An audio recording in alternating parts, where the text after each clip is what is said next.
Assalamualaikum warahmatullahi wabarakatuh. Bismillah, alhamdulillah, wassalatu ala rasulillah, wala hawla wala quwwata illa billah, amma ba'd. Yang sama-sama kita hormati Ketua DKM Masjid Muhajirin Ustaz Dr. Andes Dedi S. Ridwan serta pengurus. Juga kita hormati pula guru kita, pembina pengajian pesantren lansia ya, Muhajirin, Ustaz Haji Nunu Zakaria, dan tidak lupa pula orang yang kita sama-sama hormati juga, itu Ketua RW 13 yang selalu bersama-sama dengan kita. Bapak Ibu yang dirahmati Allah Subhanahu wa taala. Pagi ini saya akan menyampaikan tema ya. Judulnya adalah beruntunglah orang yang memeluk agama Islam sejak lahir. Ya.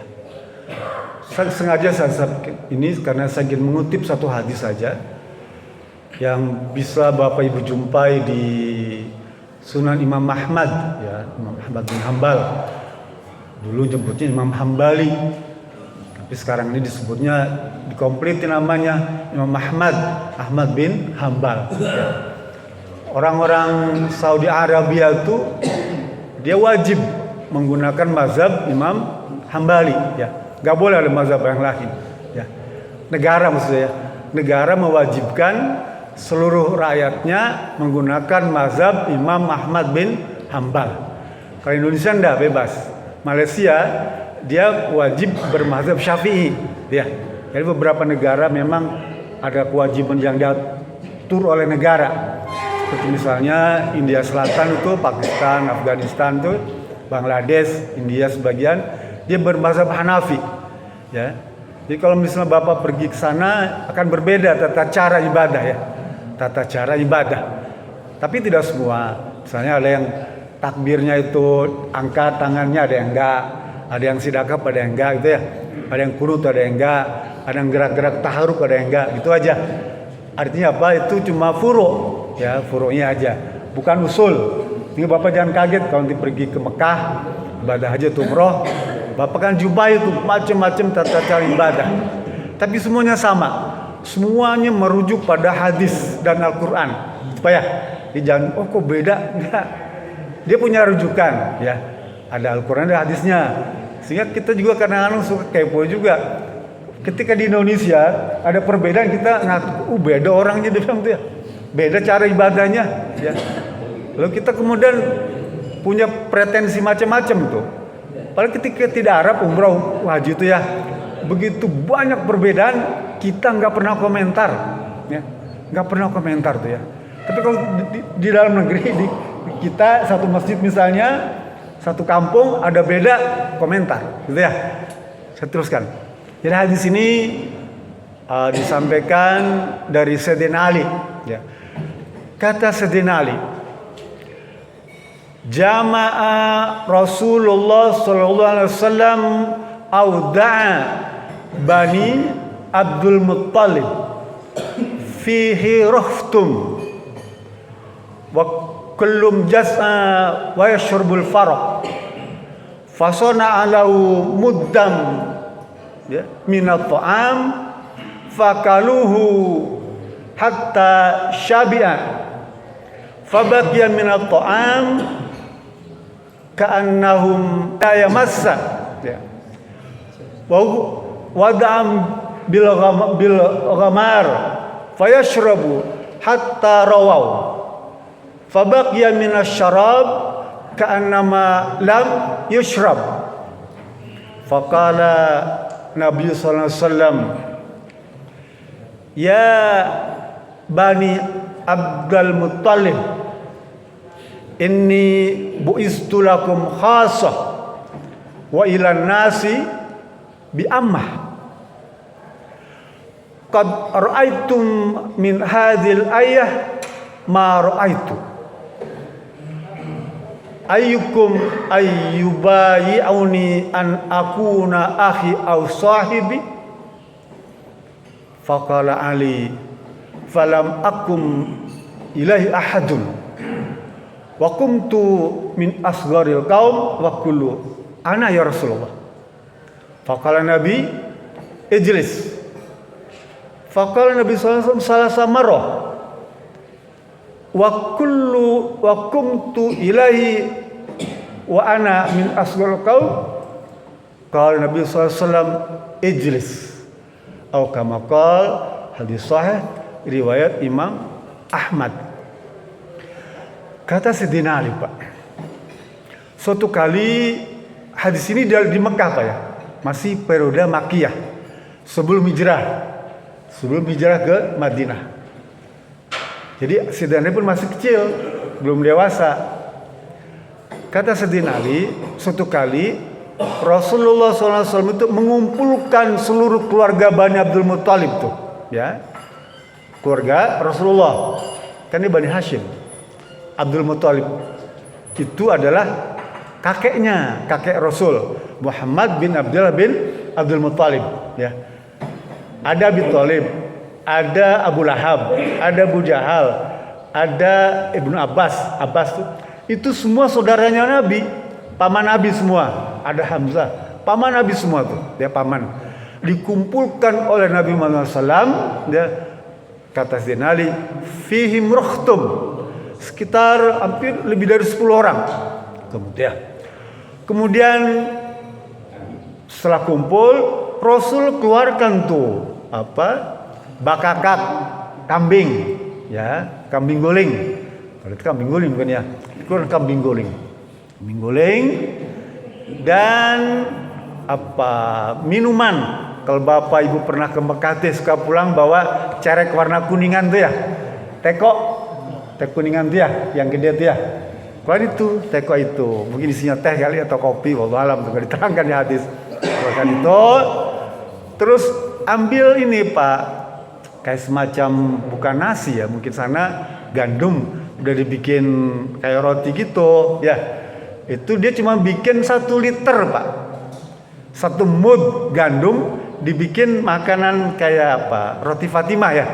Kalau Bapak Ibu pernah ke warung-warung tuh ada roti Fatimah, kan makannya pakai itu ya, kayak roti gitu. Siapkan itu semua. Itu, Pak, yang namanya botram bareng-bareng tuh nggak orang Indonesia, nggak orang Arab, Pak. Nafsu semua, Pak. Makanan gratis ya. Ini daging kan, wah, kambing itu siapkan 1 ekor tuh ya. Wah, berebut, Pak. Wah, ramai itu ya. Jangan heran kalau kita botram di kampung atau hari Jumat di bagian makanan itu berebut, apalagi Idul Kurban tuh memang begitu karakter manusia, Pak. Ya, nggak usah kita, sahabat keluarga Rasulullah begitu, wah, bernafsu makan dia sampai kenyang, Pak. Ya, kata Sayyidina Ali, fasona lau muddam minat ta'am fakalu hatta syabi. Itu keluarga Nabi makan sekenyang-kenyangnya sampai kenyang, Pak. Dan yang kata Sayyidina Ali yang istimewa, Pak, nih makanan roti kambing tuh dimakan sampai kenyang, tapi itu fabaqiya minat ta'am ka'annahu lam yumassa. Itu kambing, Pak, dan roti itu sekalipun dimakan segitu banyak udah pada kenyang sebagainya utuh. Paham, Pak ya? Itu kambing sama kue roti atau gandum itu utuh, Pak, seakan-akan gak pernah disentuh tuh oleh keluarga Nabi itu. Coba, ini yang namanya mukjizat, Pak, istimewa nih. Saya bilang kalau ada orang di Indonesia kayak gini bisa jadi agen MBG tuh ya, program bahkan bergizi gratis tuh, dia tuh orang kayak gitu tuh ditunjuk kan, utuh tuh semua tuh. Tapi jangan sampai keracunan ya enggak. Ini kan seger terus nih, utuh nih, waduh. Atau jadi perusahaan catering, ya, catering yang kawinan tuh ya, ada paket 500, paket 1000. Wah, cowan semua nih ya nggak? Waduh, mudah-mudahan ada di antara Bapak nih. Itu bisa nggak kita? Bisa Pak. Bukan cuma Nabi, Siti Aisyah Pak. Ya sedikit nih. Siti Aisyah itu kan dikasih gandum tuh peninggalan Nabi itu ya. Ditaruh di apa? Kita gentong ya. Dulu waktu saya kecil tuh kalau beras tuh taruh gentong ya. Sama Siti Aisyah juga taruh gentong, mah gentong gak kecil. Taruh di atas kayak semacam rak gitu ya. Tutupin. Itu Pak, kalau dia mau masak gandum tuh ambil 1 liter tuh terus ya. Gak pernah habis bertahun-tahun Pak. Gak pernah habis tuh. Ya, istimewanya. Kemudian tetangganya nanya, Aisyah, kok kamu gak pernah belanja sayur di tukang senan gitu? Dia bilang, apa? Si Habir tuh ya, tukang sayur itu gak pernah ke warung beli nasi. Itu si Amin. Kok gak pernah belanja gitu? Bilang, kenapa? Bilang, dia cerita tuh, saya ada di rumah, dia bilang tuh. Itu peninggalan dulu zaman Nabi itu beras dan gak pernah habis bertahun-tahun. Nah sejak ngomong begitu tuh Pak, habis Pak. Paham Pak ya? Karena dia cerita ke orang lain tentang nikmat itu, ya, habis Pak, berhenti tuh. Kosong tuh dia punya apa, telomong ya namanya, gentong, habis Pak. Lah kita juga begitu nih ya, harusnya nih kalau misalnya ada istimewa untung gak usah cerita ke orang lain ya. Ada beberapa kisah sebetulnya yang tidak dilarang kita cerita Pak. Satu ketika musibah tuh Pak ya, Bapak sakit gak usah banyak cerita gitu ya, dia diem aja gitu. Atau buat musibah gak usah cerita, diem aja gitu ya. Kalau orang tanya baru jawab. Kalau misalnya enggak usah cerita. Karena ada banyak orang yang mungkin punya pikiran lain gitu ya. Itu Nabi berwasiat seperti itu. Udah, kamu diam aja gitu ya, gak usah cerita dapat musibah, dapat apa kesusahan tuh ya. Misalnya, waduh perusahaannya bangkrut, udah diam aja gitu ya. PHK udah tenang aja. Kecuali dia tanya, atau Bapak cerita kepada orang yang tepat. Bapak mimpi misalnya, mimpi sesuatu tuh, ya, yang kira-kira orang curiga, Bapak nggak usah cerita, Ibu nggak usah cerita. Kalau di malam saya mimpi tidur sama boderek misalnya, ada boderek. Sekarang udah menunggu ada. Gak usah cerita Bapak, karena ada orang punya persepsi lain, paham nggak ya? Oh kalau gitu dalam pikirannya dia punya niatan itu, gitu ya. Kalau itu dalam hati kecilnya dia punya pengen gitu. Gitu ya. Saya teruskan. Itu kata Sidina Ali, ya. Fada bi Umar. Lalu minuman yang satu teko itu Pak, ya, diminum oleh semua sahabat Nabi itu yang puluhan tadi itu, ya. Hatta rawau. Apa rawau ini? Rawau itu kembung artinya Pak. Bapak pernah ibadah haji yang pernah haji nih ya. Tanggal 8 itu sunahnya ke Mina. Ya, sunah bermalam di Mina tanggal 8 hari tarwiyah, ingat ya. Tarwiyah itu sekarang enggak Pak. Sekarang langsung dari hotel ke Arafah. Dia potong tuh. Jadi sunnah tarwiyah itu udah nggak ada. Kecuali ada beberapa KBH yang memang mempraktekkan sunnah itu. Dengan catatan bayar sendiri. Paham ya? Jadi kalau Bapak Ibu pergi haji ini, tanya ke KBH-nya, ada ke Mina nggak untuk tarwiyah sebelum ke Arafah tuh? Ya. Kalau bayar berapa? Ya gitu ya, tanya. Oh nggak ada Pak, kita ikut program pemerintah. Jadi tanggal 8 itu dari hotel langsung ke Arafah. Bermalamnya di Arafah. Sebenarnya tidak nyunah. Paham ya? Tidak nyunah. Yang nyunahnya tuh tanggal 8 tuh pergi ke Mina. Bermalam di Mina 1 malam. Ya, itu namanya hari tarwiyah. Tarwiyah itu asal katanya dari kata rawa. Ya, hatta rawa. Rawa itu artinya unta dikasih minum sampai kembung. Ya, di Mina unta dikasih minum sampai kembung untuk persiapan besoknya ke Arafah, ke Muzdalifah, balik ke Mina lagi 3 hari, balik lagi ke Mekah. Paham ya? 5 hari tuh onta tuh nggak minum, kenyangin tuh. Ini sunnah Pak ya. Jadi sunnah Rasul ajarkan begitu. Unta tuh dikasih minum sampai kenyang. Dulu unta, sekarang apa mobil tuh segitu ya, bus sekarang mah full tuh busnya tuh. Dulu onta. Lah rawau tuh artinya kembung, kenyang, supaya unta kuat jalan 5 hari nggak minum tuh Pak ya. Ke Arafah, ke Muzdalifah, ke Mina, ke Mekah, kuat. Nah, rawau, hatta rawau. Atau kambing atau sapi itu Bapak Idul Kurban beli sapi gelonggong, ya. Al-baqaratu hatta rawau. Sapi yang digelonggong, ya. Mana paham Pak ya? Jadi kata Sayyidina Ali, itu sahabat keluarga Rasulullah dikasih minum satu teko itu sampai perutnya pada kembung. Tapi kata Sayyidina Ali, itu teko airnya utuh, nggak berkurang sedikit pun, seakan-akan nggak pernah disentuh, nggak pernah diminum. Oh, kan istimewa ya? Istimewa Pak. Ini hadis berkaitan dengan mukjizat Nabi Muhammad. Karena dalam rangka dakwah pada keluarganya. Selesai itu, ya Rasul berkata, ya Bani Abdul Muttalib, inni bu'istu lakum khassah wa ila nasi bi ammah.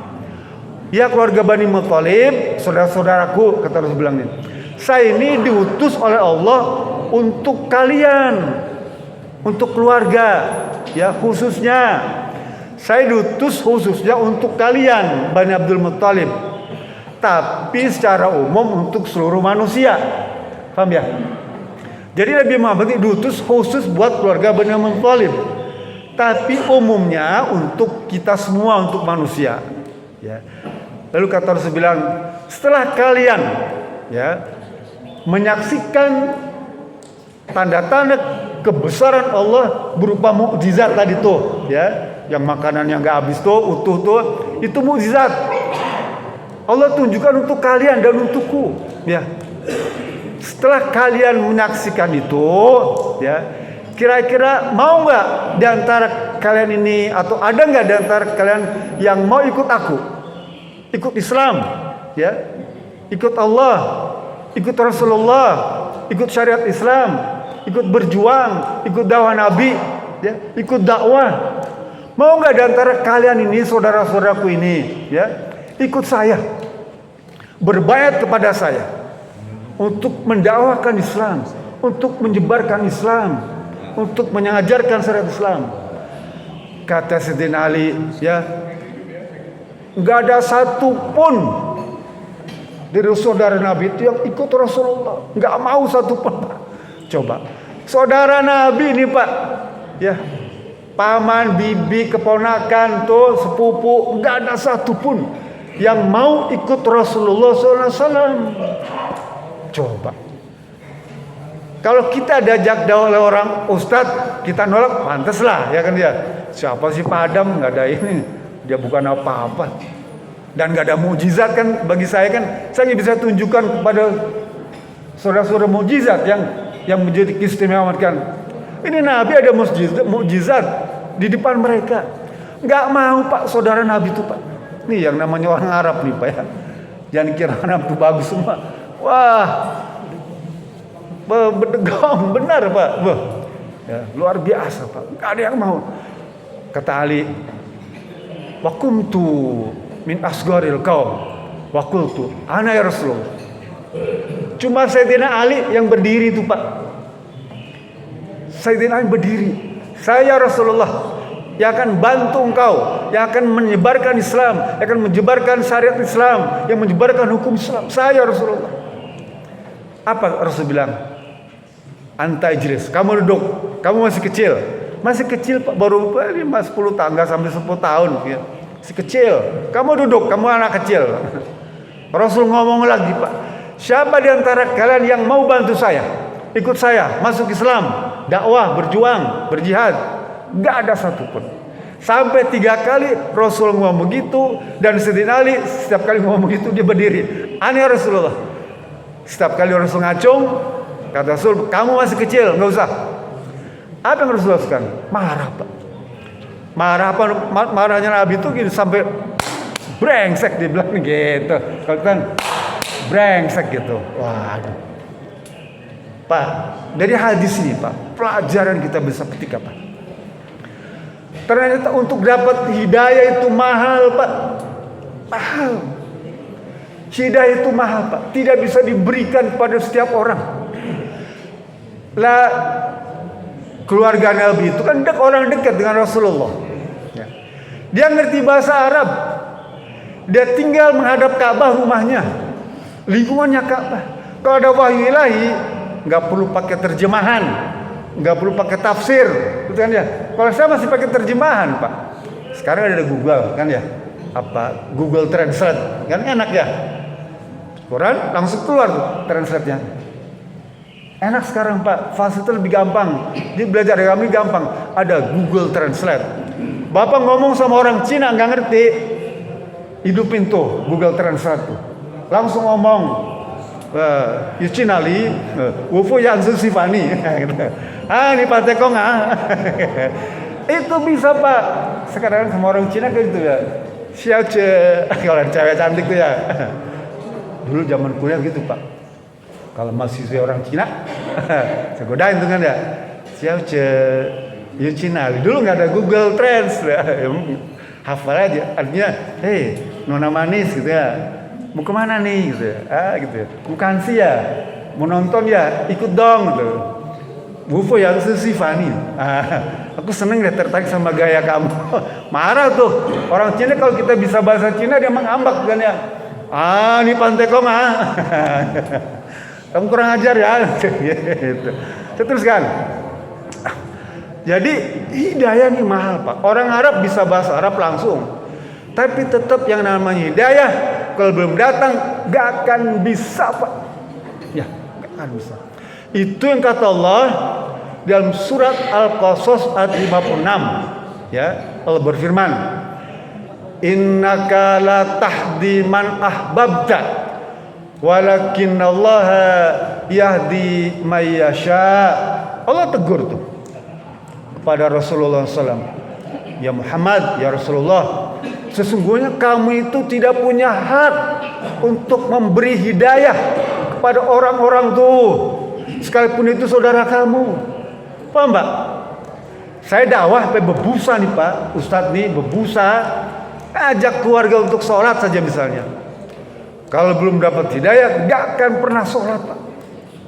Gak pernah ke masjid, gak pernah mau belajar agama. Kalau belum dapat hidayah, sekalipun dia seorang ustaz, telah Allah tunjukkan kepada Rasulullah SAW, sekalipun dia seorang nabi, ada mukjizat di tangannya tuh, dia bisa saksikan. Tapi kalau Allah berikan hidayah kepada saudaranya, gak akan pernah. Jadi kepada kita nih ya, yang punya tanggung jawab keluarga, saudara, teman, tetangga, kerabat tuh, kalau kita sudah ajak saudara kita, teman kita, keluarga kita, tetangga kita untuk ibadah, yuk kita ke masjid ya. Gak usah pusing, itu urusan Allah, paham ya? Itu Allah yang ngatur, ya. Allah yang ngatur itu semua. Nabi Ibrahim alaihissalam Pak, ya, ayahnya itu penjual atau pedagang berhala, paham ya? Nanti baca surat Maryam ayat kalau nggak 58 48 saya lupa. Surat Maryam ya. Kata Allah Subhanahu wa taala, qala araghibu anta an alihati ya Ibrahim la illam tantahi la arjumannak wahjur li maliya. Qala salamun alaika sastaghfir laka rabbi innahu kana bi hafiya. Al-Maryam, surat Maryam. Kata ayahnya Nabi Ibrahim ya, wahai Ibrahim, apakah kamu itu membenci Tuhan-Tuhanku yang kusembah? Nih, ngomong sama anaknya nih, karena kan Nabi Ibrahim udah dakwah bertahun-tahun, Bayangkan Pak, hampir 250 tahun umur Nabi Ibrahim itu nggak sanggup mengislamkan bapaknya. Paham ya? Nggak sanggup. Kata Ibrahim, kata ayahnya, apakah kamu benci sama Tuhan-Tuhan yang kusembah itu? Ya, kalau kamu melarangku menyembah Tuhanku ini, akan aku pukul engkau, akan aku rajam, akan aku siksa, bahkan aku usir kamu dari kampung. Bapaknya nih Pak, marah sama Ibrahim Pak. Ya. Tapi apa jawaban Ibrahim kepada ayahnya nih? Apakah berbalik membenci? Tidak Pak. Islam nih Pak mengajarkan kepada kita, sekalipun ada orang yang kita ajak dakwah kemudian tidak mau, bahkan dia membenci kita, kita dilarang untuk membenci Pak. Apa ajab Ibrahim kata Allah tuh? Qala salamun alaika. Ibrahim berkata, semoga Allah memberikan keselamatan kepadamu wahai ayahku. Ya. Lalu dia berkata, Sastaghfirulaka Rabbi, aku akan mohon pada Tuhan untuk memberikan ampunan kepadamu wahai ayahku. Ya. Inna Rabbi kana bi khafiyya, karena sungguhnya Tuhanku itu tidak pernah menolak permohonanku. Coba, Allah ini tidak pernah menolak permohonan Nabi Ibrahim. Saking dekatnya hubungan Nabi Ibrahim dengan Allah, sehingga disebut Ibrahim itu sebagai Khalilullah, kekasih Allah. Tapi pada perkara ini, perkara mohon ampunan bagi orang tuanya, Allah tolak. Paham ya? Nabi Ibrahim, Nabi yang dekat hubungannya dengan Allah. Ya, sama seperti Rasulullah SAW. Tapi ketika Nabi Ibrahim dan Nabi Muhammad mohon ampunan untuk saudara-saudara yang belum Islam, Allah tolak Pak. Ya. Nanti baca surat Taubah ayat 113. Ya, ibu bapak baca surat At-Taubah 113. Allah berfirman, ya. Maka nali nabiyyin walladzina amanu ayastaghfiru lil musyrikin walau kanu dza qurba. Allah ngomong kepada nabi-nabi ini, kata Allah, tidak sepantasnya para nabi-nabi itu, ya, tidak patut, gak boleh tuh nabi-nabi itu dan orang-orang beriman, nabi dan orang beriman gak pantas, gak patut, ya, kalau mohon ampunan kepada Allah untuk saudaranya yang musyrik. Tuh, kan ya, gak pantas. Jadi kita nggak boleh minta pada Allah agar orang musyrik itu diampuni, nggak boleh Pak. Tapi kita boleh mohon pada Allah agar orang musyrik itu dikasih hidayah, dikasih petunjuk, paham Pak ya? Itu boleh. Tapi mohon ampunan bagi saudara kita yang musyrik, yang kafir, itu Allah larang. Baik, jangankan kita, Nabi dilarang. Nah, dibaca surat Al-Qasas, surat At-Taubah 113. Dan surat Al-Qasas ayat 56. Siapa lagi kira-kira yang beruntung itu Pak? Kita Pak. Kita adalah orang beruntung kan kita sejak lahir sudah memeluk agama Islam. Pamannya Nabi Abu Thalib itu Pak, ya, paman Nabi ini, sampai ajal menjelang dia tidak masuk Islam. Tapi dia bantu dakwah Pak, bantu perjuangan, dia melindungi Rasulullah SAW, tapi nggak masuk Islam. Ya. Sampai Allah turunkan ayat tadi surat Al-Qasas tadi itu. Bahkan kata Rasulullah SAW di hadis Muslim itu, ya ammi, kul asyhadu alla ilaha illallah wa asyhadu anna Muhammadar Rasulullah. Wahai pamanku, ngomonglah kamu asyhadu alla ilaha illallah, asyhadu Muhammadar Rasulullah. Ya, masuk Islam. Kemudian inni lastaghfirulak, ya, ma laisa unha anhu, pasti selanjutnya itu urusanku. Rasul bilang gitu Pak. Tinggal aku ngomong aja syahadat nih, syahadatain, ya, ngomong selanjutnya urusan saya. urusan saya dengan Allah. Coba tuh Pak, saking Rasul ini ngebela tuh, ngomong syahadat tuh, urusan nanti selanjutnya saya dengan Allah. Wah, nggak bisa Pak, nggak dapat hidayah tuh. Nah, nanti saya bilang saya akan ngomong pada Allah kayak kita lah. Kita punya kakek, nenek, saudara tuh ya. Ketika sakratul maut kan kita bimbing. Kayak Wak, bibi, tante, coba diucapkan pelan-pelan. La ilaha illallah. Ada hadis lain menambahkan Muhammadur Rasulullah. Boleh. Kalaupun enggak, cukup la ilaha illallah saja. Itu Pak. Kadang-kadang ada orang sakratul maut dia lupa tuh, namanya sakrat kan bingung Pak. Ya. Ucapkan lagi tuh. La ilaha illallah. Masih belum ngomong terus sampai dia ada dilak-lakan la ilaha illallah. Enggak gampang Pak. Cuman gitu doang ngomong, gampang. Saya tiap hari baca la ilaha illallah 100 kali. Tahlil nih Pak. Jangan dikira Pak, saya punya banyak pengalaman gak bisa ngomong. Ya, mulutnya udah, apalagi kalau sudah lidahnya tergigit, udah gak bisa. Ganjel pakai sendok, gak bisa. Oleh karena itu dilatih terus ya. Tapi kita tetap berusaha tuh, la ilaha illallah, ya, agar dapat petunjuk. Selanjutnya kita dengan Allah menjadi saksi bahwa ya Rob, saya jadi saksi bahwa dia masuk Islam ketika sakratul maut. Nabi Muhammad nggak sanggup mengislamkan pamannya sendiri. Bagaimana dengan kita? Ya. Nabi Nuh alaihissalam Pak, nanti baca surat apa tuh? Al-Hujurat, At-Tahrim ayat 10, 11, 12. Ya.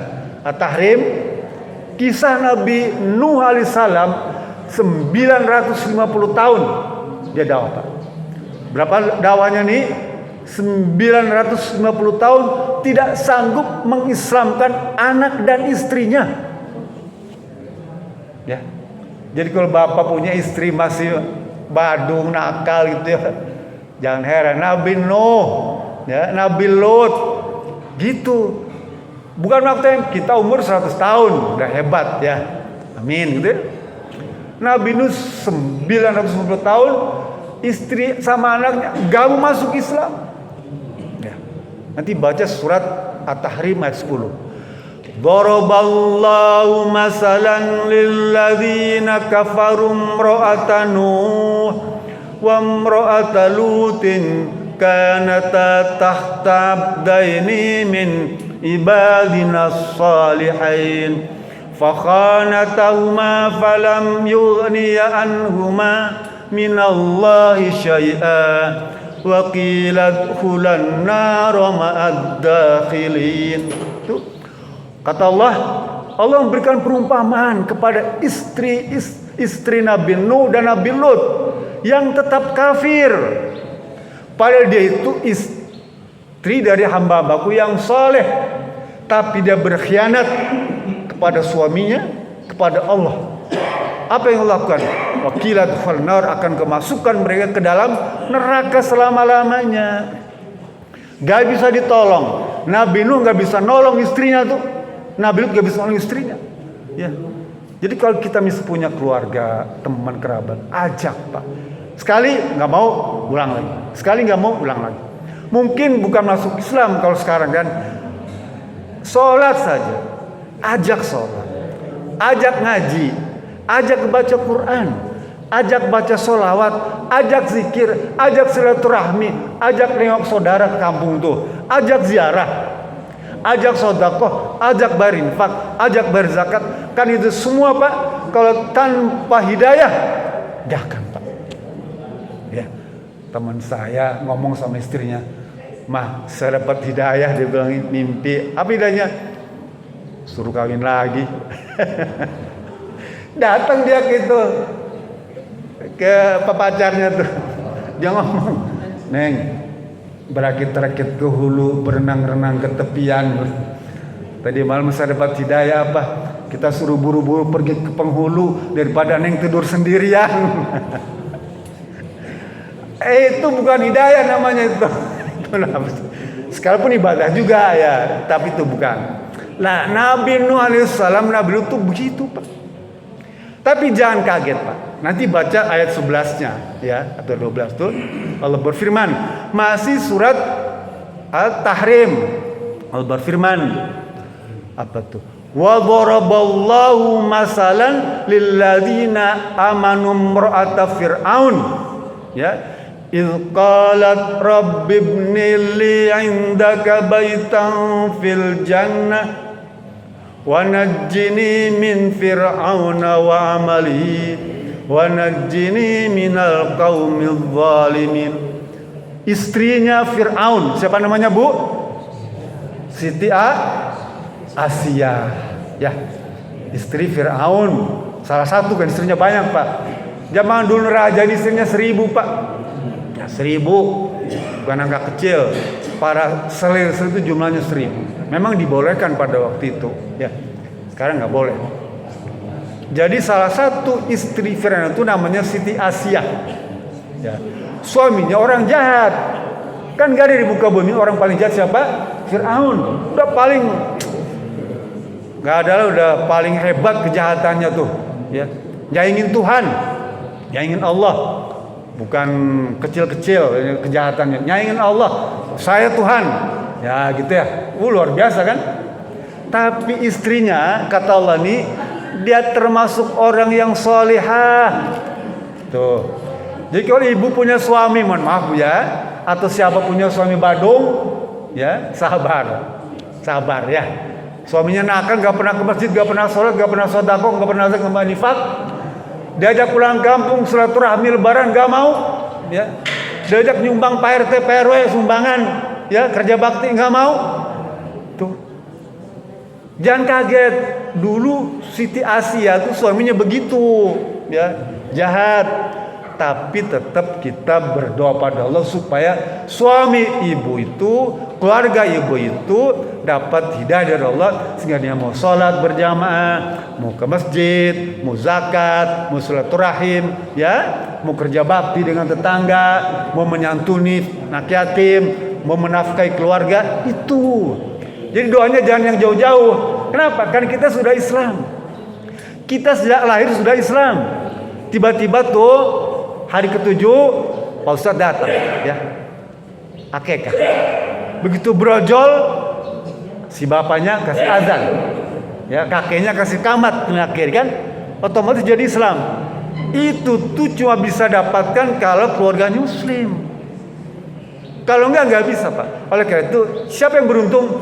Kita nih, Pak, yang hadir di masjid ini orang-orang paling beruntung. Kita Islam sejak lahir dan terus dapat hidayah ke masjid, sedekah, ya, mengaji, tadus Quran, itu semua kalau tanpa hidayah tidak mungkin.